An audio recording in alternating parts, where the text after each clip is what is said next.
बघा अजूनही आपली वेक्टर चॅप्टरमध्ये थेअरी पार्ट जो आहे तोच सुरू आहे. एक्झरसाइजला आपण अजूनही सुरुवात केलेली नाही आहे आणि जोपर्यंत ही थेअरी व्यवस्थित तुम्हाला समजत नाही तोपर्यंत आपण एक्झरसाइज जी आहे ती सॉल्व नाही करू शकत.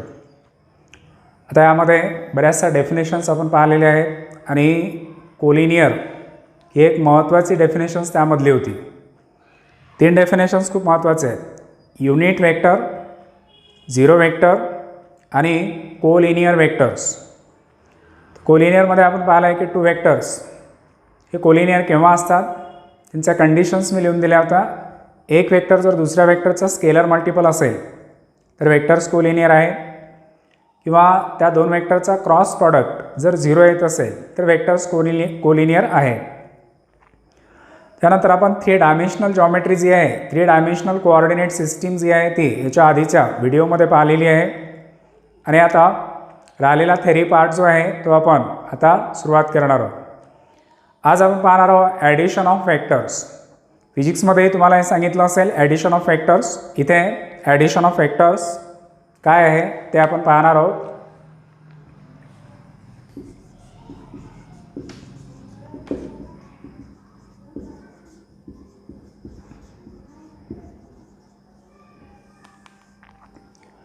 आता बघा ॲडिशनचा अर्थ काय होतो. ॲडिशन म्हणजे सम आणि या समलाच आपण म्हणणार आहोत रिझल्टंट. रिझल्टंट ऑफ वेक्टर्स फिजिक्समध्ये बरेचदा आलं असते रिझल्टंट. तिथे addition of vectors means sum of vectors means resultant of vectors. आणि मग या वेक्टर्समध्ये ॲडिशन ऑफ वेक्टर्सचे 2 लॉज सांगितलेले आहेत. त्यापैकी एक आहे ट्रायंगल लॉ. हा खूप महत्त्वाचा लॉ आहे. Triangle law. ट्रायंगल जो आहे त्या ट्रायंगलला 3 साईड्स असतात आणि हा एक ट्रायंगल मी इथे घेतला आहे. ट्रायंगलच्या या 3 साईड्स आहेत आणि या ट्रायंगलच्या 3 साईड्सपैकी कोणतेही 2 वेक्टर, कोणतेही 2 साईड जर वेक्टर रिप्रेझेंट करत असतील तर त्या वेक्टरच्या डायरेक्शन्स ह्या सेम असतील. आता सेम म्हणजे असा नाही हा एक वेक्टर आणि हा दुसरा वेक्टर यांचे डायरेक्शन सेम आहे तर अशा टाईपचं सेम म्हणत नाही आहे मी. ते सायक्लिक ऑर्डरमध्ये जर सेम असतील तर बघा मी ट्रायंगलची ही साईड घेतली आहे आणि या साईड्सला वेक्टरने रिप्रेझेंट केलं आहे. याची डायरेक्शन आहे दिस, या डायरेक्शनने. आणि मग हा वेक्टरचा जो टर्मिनल पॉईंट आहे तिथून दुसऱ्या वेक्टरची डायरेक्शन सुरुवात होते ते दुसरी डायरेक्शन. तर आपण म्हणणार आहोत या दोघांचं डायरेक्शन सेम आहे, सायक्लिक ऑर्डरमध्ये सेम आहे. याला मी वेक्टर ए आणि हा वेक्टर बी घेतला आहे. तर मग या दोघांचा रिझल्टंट, या दोघांची सम, या दोघांची ॲडिशन कोणता वेक्टर राहणार. तर हे 2 वेक्टर ज्या ट्रायंगलचे आहेत, ज्या ट्रायंगलच्या साईड्सने रिप्रेझेंट केलेले आहे त्या 2 वेक्टरची सम हे ट्रायंगलची जी तिसरी साईड आहे तिसऱ्या साईडने रिप्रेझेंट केलेला जो वेक्टर आहे तो वेक्टर या 2 वेक्टरची सम राहते. पण मग थर्ड साईड ज्या वेक्टरने रिप्रेझेंट केलेलं आहे त्याची डायरेक्शन्स ही याच्या अपोजिट असायला पाहिजे. या दोघांच्या डायरेक्शन सेम आहे. इथून सुरुवात झाली इथपर्यंत, परत इथून सुरुवात झाली इथपर्यंत. पण आता तिसरी जी साईड आहे त्याची डायरेक्शन्स ही या 2 डायरेक्शन्सच्या अपोजिट असायला पाहिजे, अशी असायला पाहिजे. सायक्लिक ऑर्डरमध्ये अपोजिट असायला पाहिजे. आणि याला मी वेक्टर सीने रिप्रेझेंट केलं आहे. ते या ट्रायंगलमध्ये ए आणि बीचं डायरेक्शन सेम आहे, सीचे डायरेक्शन्स अपोजिट आहेत. तर ज्या 2 वेक्टरच्या डायरेक्शन सेम आहेत त्या 2 वेक्टरची सम ही या तिसऱ्या अपोजिट डायरेक्शन असलेल्या वेक्टरच्या एवढी राहते. म्हणजे यामध्ये तुम्ही हे असं लिहू शकता vector A plus vector B is equal to vector C. ट्रायंगलमध्ये 2 वेक्टरची सम ही तिसरा वेक्टर येतो. ट्रायंगलच्या 2 साईड्स वेक्टरने रिप्रेझेंट केल्या, दोघांच्या डायरेक्शन सेम आहेत. त्या दोघांची सम ही ट्रायंगलच्या तिसऱ्या साईडने रिप्रेझेंट केलेल्या वेक्टर्स एवढे राहत आहे. पण त्या वेक्टरची डायरेक्शन्स या 2 वेक्टरच्या अपोजिट असायला पाहिजे, अपोजिट असायला पाहिजे. तर हा झाला आहे ट्रायंगल लॉ. जर आपण दुसरा आणखी एक ट्रायंगल घेतला ABC आणि मी असं लिहिलं की याची डायरेक्शन आहे फ्रॉम A टू B, BCची direction from B to C आणि ही डायरेक्शन्स मी ह्या दोन सेम डायरेक्शन आहेत ABBC, म्हणजे पहिल्याचा टर्मिनल पॉईंट हा दुसऱ्याचा इनिशियल पॉईंट येतो आणि तिसरी जी साईड आहे त्याची डायरेक्शन ही C टू A आहे. जर दोघांच्या डायरेक्शन सेम आहे, ही अपोजिट आहे, तर अशा वेळेस ज्या दोन वेक्टरची डायरेक्शन सेम आहे तो वेक्टर आहे AB, दुसरा आहे BC, या दोघांची सम या तिसऱ्या वेक्टर एवढी आहे, तो वेक्टर आहे CA. Vector AB plus vector BC is equal to vector CA. आणि हा जो लॉ आहे या लॉला म्हटलं जातं ट्रायंगल लॉ. ॲडिशन ऑफ वेक्टर्सचा ट्रायंगल लॉ आहे. याचा बरेचदा आपल्याला पुढे यूज करावा लागेल. आता काही जण म्हणतील की यांचं डायरेक्शन जर सर्व सेम असतील तर मग काय, सपोज मी हा एक ट्रायंगल घेतला आहे, या ट्रायंगलमध्ये हा वेक्टर A आहे, हा वेक्टर B आहे आणि वेक्टर C आहे. मग अशा वेळेस ट्रायंगल लॉ कसा यूज करायचा, तर जेव्हा ट्रायंगलमध्ये तिन्ही साईड्सने रिप्रेझेंट केलेल्या वेक्टरच्या डायरेक्शन जर सेम असतील अशा वेळेस या तिन्ही वेक्टरची जी सम आहे ती नल वेक्टर एवढी राहते. Vector A plus vector B plus vector C is equal to null vector. तिन्ही वेक्टरच्या डायरेक्शन्स सेम आहेत, तर या तिघांची जी सम आहे ती नल वेक्टर एवढी आहे. इथे सुद्धा ट्रायंगल लॉच यूज केलेला आहे. मी याचं कॅल्क्युलेशन्स तुम्हाला सांगतो आहे. हा आहे वेक्टर A, हा वेक्टर B आणि हा होता वेक्टर C. तिघांचे डायरेक्शन सेम आहे. मग आता यांची सम ही नल वेक्टर काय येतं आहे, थोड्या वेळासाठी मी काय करतो आहे, हा जो वेक्टर C आहे ना, हा C आहे, याची डायरेक्शन मी चेंज केली. पहिले तो C होता, आता त्याची डायरेक्शन मी चेंज केली, म्हणजे मला आता वेक्टर Cचा निगेटिव्ह वेक्टर मिळाला आहे. निगेटिव्ह वेक्टर मिळाला म्हणजेच मी आता या Cच्या जागेवर मायनस वेक्टर C असं लिहितो आहे. पहिले तो C होता, मग मी त्याची डायरेक्शन चेंज केली, तो झाला मायनस C. आता या ट्रायंगलमध्ये दोन वेक्टरच्या डायरेक्शन सेम आहे, तिसऱ्याची अपोजिट आहे, तर ट्रायंगल लॉ जर यूज केला तर vector A plus vector B is equal to या वेक्टर एवढं राहणार, त्याला आपण मायनस वेक्टर C असं लिहिणार. पहिले तो C होता जेव्हा सेम होतो त्यावेळेस, आता तो मायनस C झाला कारण मी डायरेक्शन चेंज केली आहे. इज इक्वल टू आले मायनस C आणि या मायनस वेक्टर Cची साईड जर चेंज केली तर vector A plus vector B plus vector C is equal to null vector.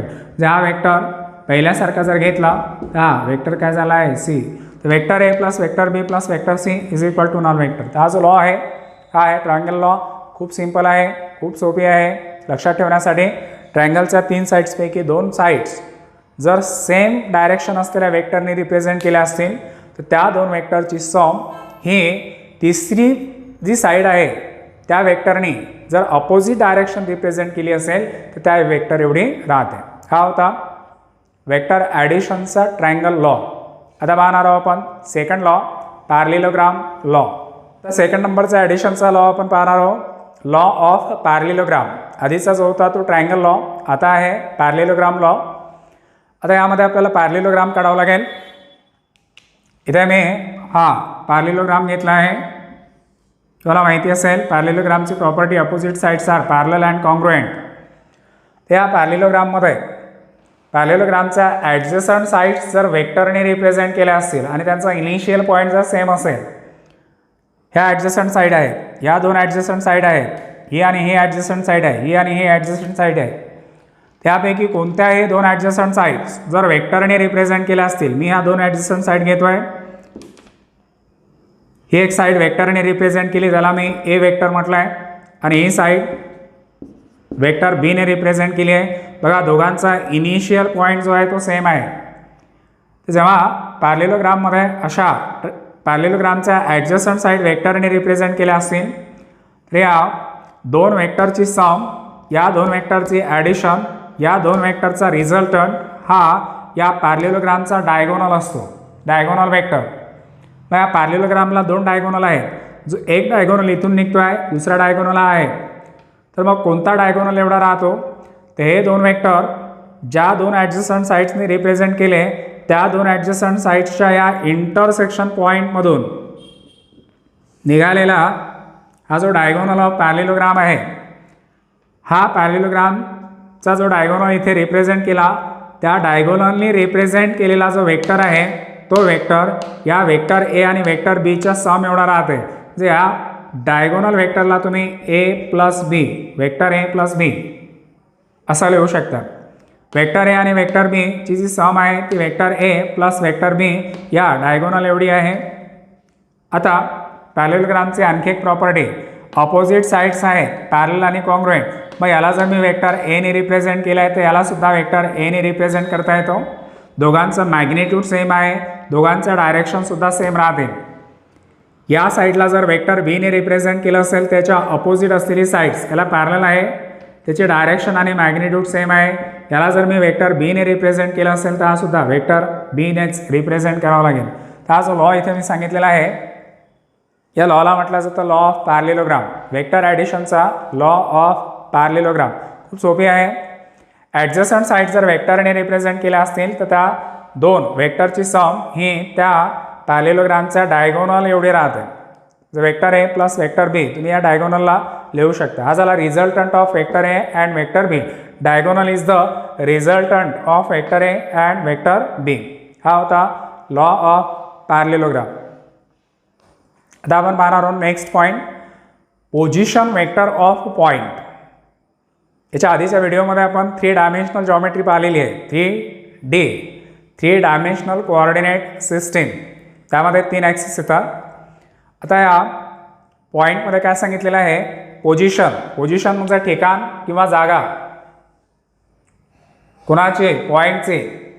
कशाने रिप्रेझेंट केलेली आहे? वेक्टरने. म्हणजेच एकदम सिंपल याचा अर्थ आहे की स्पेसमध्ये जो पॉईंट येतो त्या पॉईंटची जागा, त्या पॉईंटचं ठिकाण, त्या पॉईंटचा ॲड्रेस सांगणारा जो वेक्टर आहे त्या वेक्टरला म्हटलं जातं पोझिशन वेक्टर ऑफ पॉईंट.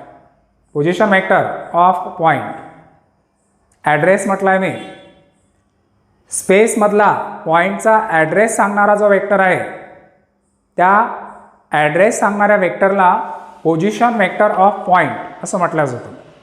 बघा, कुठल्याही ठिकाणी जर तुम्हाला पोचायचं असेल तर काय होतं, 2 गोष्टींची गरज लागते तुम्हाला, मॅग्नेट्यूड आणि डायरेक्शन. या दोन्ही गोष्टी जर तुम्हाला माहिती असतील तर तुम्ही त्या ठिकाणी पोहोचू शकता. आता बघा, एक सपोज मी आहे आणि माझ्या घराचा ॲड्रेस मी तुम्हाला सांगतो. तर माझ्या घराचा जो ॲड्रेस आहे ना तो पोझिशन वेक्टर आहे. माझं घर कुठे आहे ते सांगणारा, एक ठिकाण सांगणारा तो वेक्टर आहे. जे तो ॲड्रेस जर मी कोणाला दिला तर कुणीही माझ्या घरापर्यंत पोहोचू शकते. जर माझा जो ॲड्रेस आहे तो ॲड्रेस झाला पोझिशन वेक्टर. अशाच प्रकारे स्पेसमध्ये जो पॉईंट आहे त्या पॉईंटची पोझिशन सांगणारा जो वेक्टर आहे त्याला म्हटलं जातं पोझिशन वेक्टर. आता सपोज मी माझं सांगतो तुम्हाला की माझं नाव, मला जर कोणी विचारलं की तुमचा ॲड्रेस काय आहे तर मी माझं नाव सांगणार. मी ज्या एरियामध्ये राहतो तो एरिया सांगणार. मी ज्या तालुक्यामध्ये राहतो तो तालुका.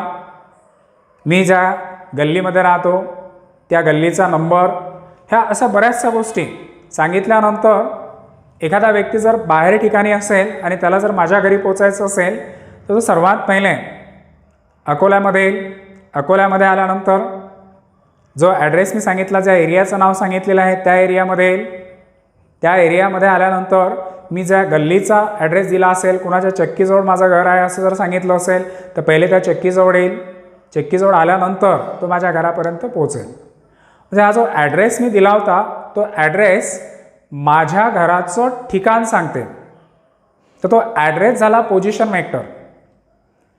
मग स्पेसमध्ये जर एखादा पॉईंट असेल आणि त्या पॉईंटचा ठिकाण माहिती करायचं असेल तर तो पॉईंट कोणत्या तालुक्यामध्ये, कोणत्या गल्लीत किंवा कोणत्या जिल्ह्यामध्ये राहते असा थोडीच ॲड्रेस राहणार आहे त्याचं. असा ॲड्रेस असू शकत नाही. माझ्या घराचं असेल तर मग मी जिल्हा, तालुका जे काय असेल ते सांगू शकतो. पण स्पेसमध्ये जर पॉईंट असेल आणि त्या स्पेसमधल्या पॉईंटचा ॲड्रेस जर मला पाहिजे असेल तर मग कशा प्रकारे सांगायचं, तर लक्ष द्या.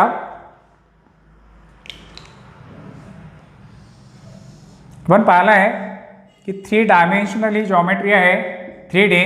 त्यामध्ये हा एक्स ॲक्सिस आहे, हा आहे तो आहे वाय ॲक्सिस आणि हा आहे झेड ॲक्सिस. इथे या तिघांचा इंटरसेक्शन पॉईंट आहे ओरिजिन. आणि मग स्पेसमध्ये एखादा पॉईंट आहे, इथे हा एक पॉईंट घेतला आहे मी ए. या पॉईंटचा ठिकाण सांगणारा वेक्टर, पॉईंटची जागा सांगणारा वेक्टर म्हणजे पोझिशन वेक्टर. आता हा पॉईंट मी विथ रिस्पेक्ट टू ओरिजिन कुठे आहे, विथ रिस्पेक्ट टू ओरिजिन म्हणजे ओरिजिनपासून कुठे आहे तो. एखाद्या व्यक्ती जर ओरिजिन जवळ असेल आणि त्याला सांगितलं की पॉईंट ए जवळ जायचं आहे, त्याला 2 गोष्टींची गरज आहे. त्याला माहीत पाहिजे की किती डिस्टन्सवर आपल्याला जायचं आहे आणि कोणत्या डायरेक्शनने जायचं आहे. आता पॉईंट ओ इथे आहे, इथून जर पॉईंट एकडे जायचं असेल तर ओ आणि ए या 2 पॉईंटमधलं हे जे डिस्टन्स आहे हे झालं मॅग्नेट्यूड. आणि मग त्या व्यक्तीला ओपासून एपर्यंत जाण्यासाठी या डायरेक्शनने जावं लागेल. म्हणजे ओ ए हे झालं मॅग्नेट्यूड, ही झाली डायरेक्शन. तुम्हाला इथे एक वेक्टर ओ ए मिळाला आहे. तर या पॉईंट एचं ठिकाण सांगणारा जो वेक्टर आहे तो आहे ओ ए वेक्टर. तर आपण असं लिहू शकतो position vector of point A, position vector of point A is equal to O A. हा जो ओ ए वेक्टर आहे तो ओ ए वेक्टर ए पॉईंटचा पोझिशन वेक्टर आहे आणि हा ए पॉईंटचा पोझिशन वेक्टर आहे त्याला इन जनरल स्मॉल वेक्टर एने रिप्रेझेंट करतात. त्या वेक्टर ओ एला तुम्ही is equal to small vector A असंही लिहू शकता. Position vector of point A is equal to vector O A किंवा स्मॉल वेक्टर ए. 2 गोष्टींची गरज आहे त्या पॉईंटपर्यंत पोहोचण्यासाठी, मॅग्नेट्यूड आणि डायरेक्शन. तर त्या मॅग्नेट्यूड आणि डायरेक्शन सांगणारा जो वेक्टर आहे त्या वेक्टरलाच म्हटलं जातं पोझिशन वेक्टर ऑफ पॉईंट. आता जर याच स्पेसमध्ये मी इथे बी पॉईंट घेतला आहे आणि मला या पॉईंट बीचा पोझिशन वेक्टर पाहिजे, तर ओ पॉईंट आणि बी पॉईंट जॉईन करावं लागेल. हे झालं मॅग्नेट्यूड. आणि ओ पासून बी पर्यंत येण्यासाठी या डायरेक्शनने यावं लागेल. तर मग पॉईंट बीचा पोझिशन वेक्टर झाला आहे वेक्टर ओ बी. यालाच आपण स्मॉल वेक्टर बीने रिप्रेझेंट करणार, स्मॉल वेक्टर बी. असे कितीतरी पॉईंट तुम्ही या स्पेसमध्ये येऊ शकता. थोडक्यात काय, तर हा जो वेक्टर इथे मी लिहिला आहे ना ए किंवा वेक्टर ओ ए, हा वेक्टर ओ ए या पॉईंट टीचा ॲड्रेस सांगतो, ठिकाण सांगतो, जागा सांगतो की ओरिजिनपासून ए पॉईंट किती डिस्टन्सवर आहे आणि कोणत्या डायरेक्शननी आहे. किती डिस्टन्स आणि कोणत्या डायरेक्शननी आहे हे सांगणारा जो वेक्टर आहे त्या वेक्टरला त्या पॉईंटचा काय म्हटलं जातं, पोझिशन वेक्टर. मग मी जर लिहिलं असेल वेक्टर ओ आर तर लगेच तुम्हाला समजायला पाहिजे हा पॉईंट आरचा पोझिशन वेक्टर आहे. Vector O R is the position vector of point R with respect to origin. ओरिजिनपासून तो किती डिस्टन्सवर आहे आणि कोणत्या डायरेक्शननी आहे यालाच स्मॉल वेक्टर आरने सुद्धा रिप्रेझेंट करू शकता. म्हणजे हा काय झाला आहे पी व्ही एस, पोझिशन वेक्टरला इन शॉर्टमध्ये लिहितात P V S of point R.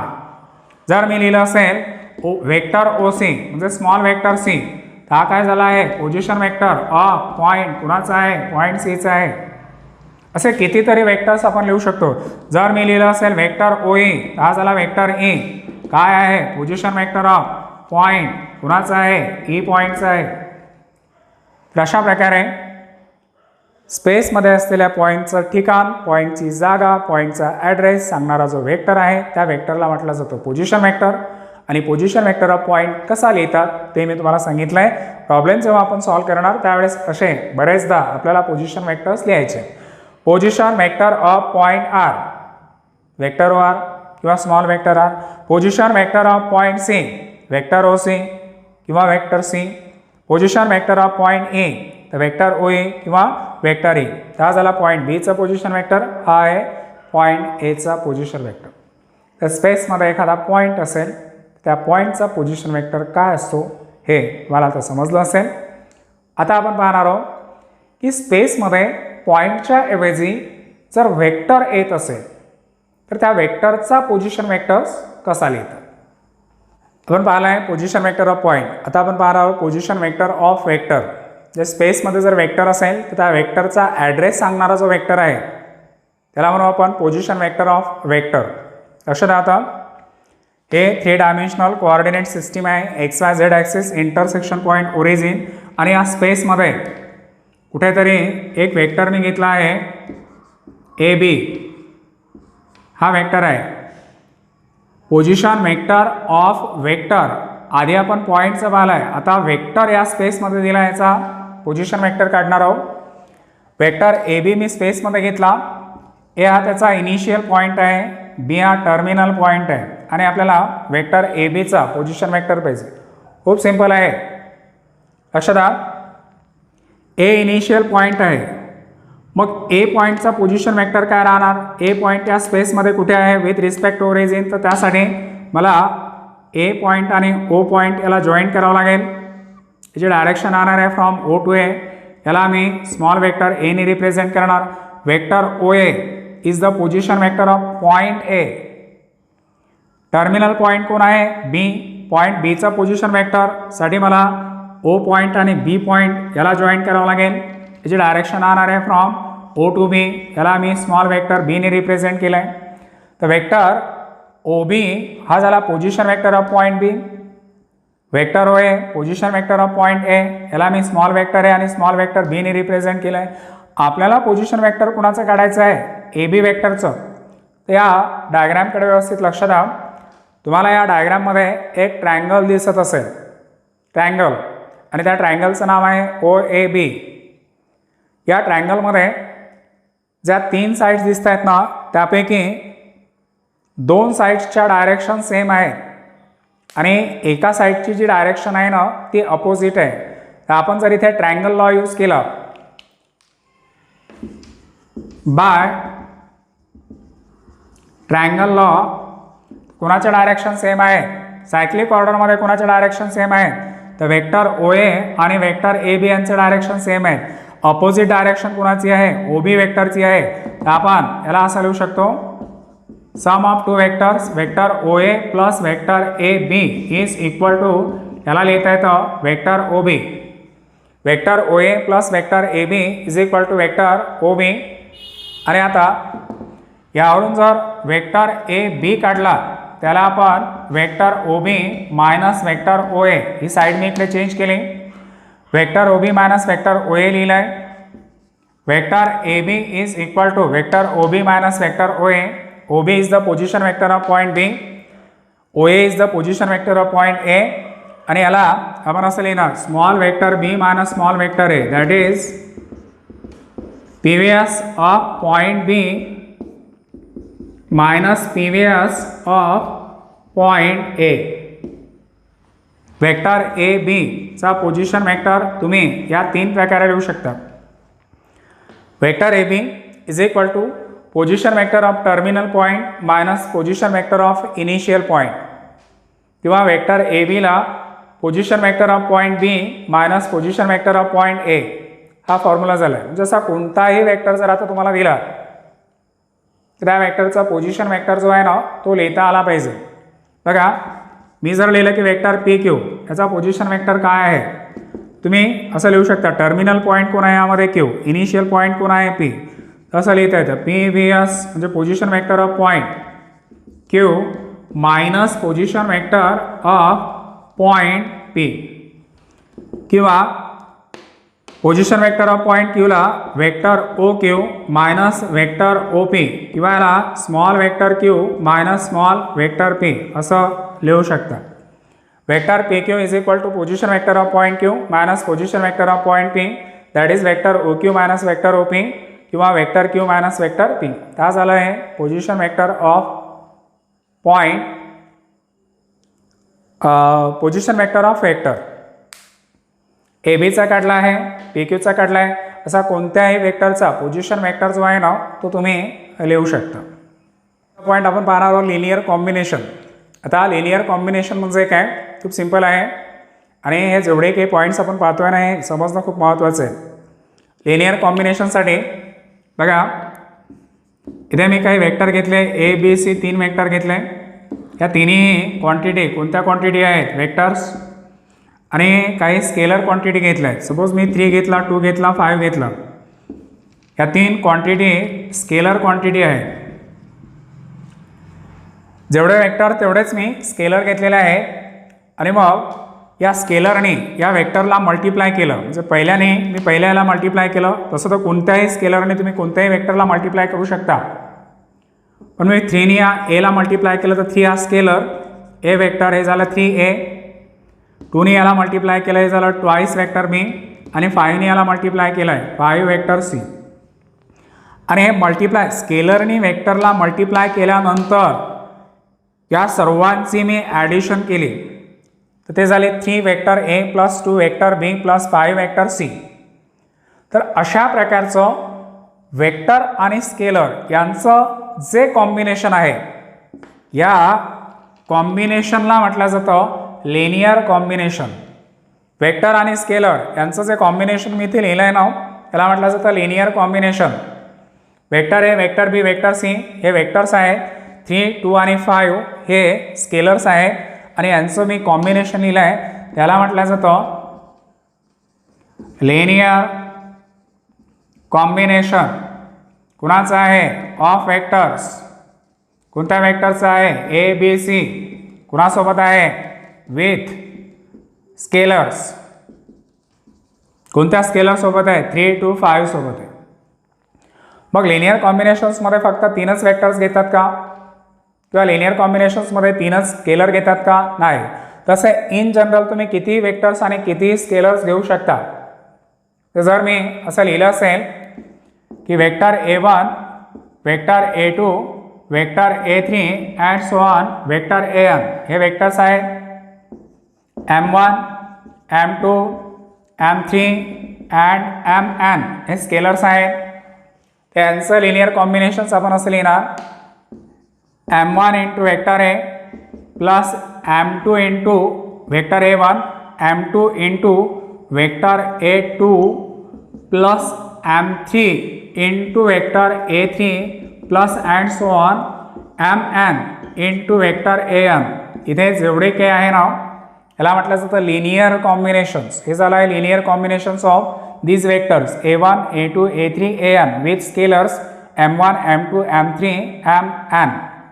अशा प्रकारचं जे कॉम्बिनेशन आहे त्या कॉम्बिनेशनला म्हटलं जातं लिनियर कॉम्बिनेशन्स. तर हे डेफिनेशन्स खूप महत्त्वाची आहे. याच्या आधी आपण कोलिनियर वेक्टर्सची डेफिनेशन्स पाहिलेली आहे. आणि आता दुसरी एक महत्त्वाची डेफिनेशन्स पाहतो आहे कोप्लेनर वेक्टर्स. कशाला म्हणतात कोप्लेनर वेक्टर्स?